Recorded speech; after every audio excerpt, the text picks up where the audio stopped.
Hi, this is Bree Shank, and today we're going to be talking about Herzberg's two-factor motivational theory.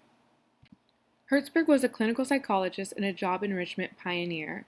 He developed his motivation and hygiene theory to better understand employee job satisfaction and motivation. This theory is sometimes called two-factor theory or dual-factor theory, since Herzberg found that job satisfaction and job dissatisfaction are not on one continuum, but rather on their own entirely separate scales. Job satisfaction and job dissatisfaction are influenced by different sets of factors. Herzberg called the factors that lead to job satisfaction motivators, and the factors that, if not adequately met, lead to job dissatisfaction, hygiene, or maintenance factors. Motivators are intrinsic to the work and include achievement recognition, the work itself, responsibility, and advancement or growth. In other words, employees' job satisfaction and real lasting motivation are influenced most by doing a job that best fits one's own abilities, enjoyment of the actual work, the ability to do something useful, and the opportunity for personal growth. In contrast, maintenance or hygiene factors do not provide any lasting satisfaction, and dissatisfaction will occur in their absence. They include company policies, supervision, employees' relationship with their boss, work conditions, salary, and relationships with peers. Maintenance or hygiene factors are expected, and when they are absent, dissatisfaction results. Herzberg also called these kick-in-the-butt factors, as these factors are simply incentives or threats of punishment in order to motivate or relieve dissatisfaction. With two independent factors, employees can fall into four separate hygiene and motivation combinations.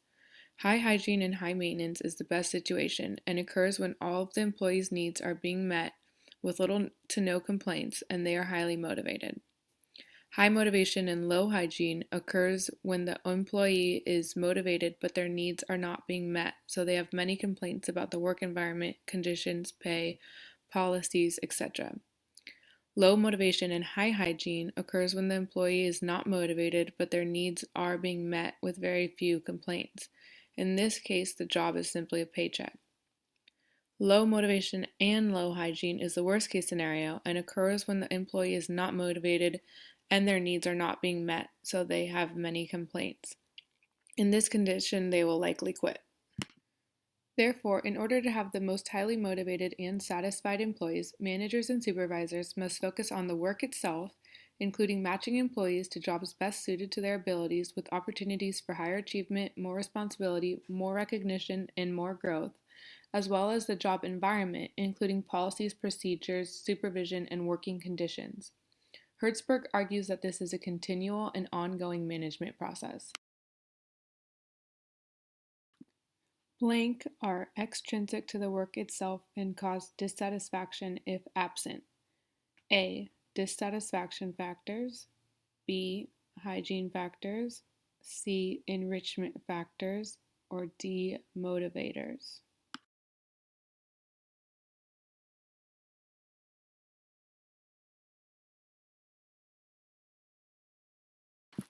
Blank are intrinsic to the work itself and lead to employee motivation and satisfaction.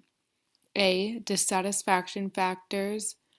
B. Hygiene factors. C. Enrichment factors. Or D. Motivators.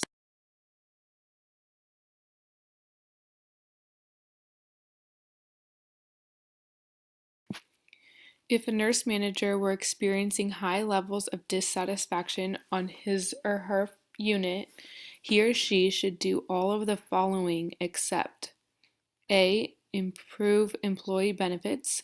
B. Ensure employees are sufficiently challenged and using their full abilities. C. Guarantee employees receive vacation time. Or D. Improve the safety of the working conditions.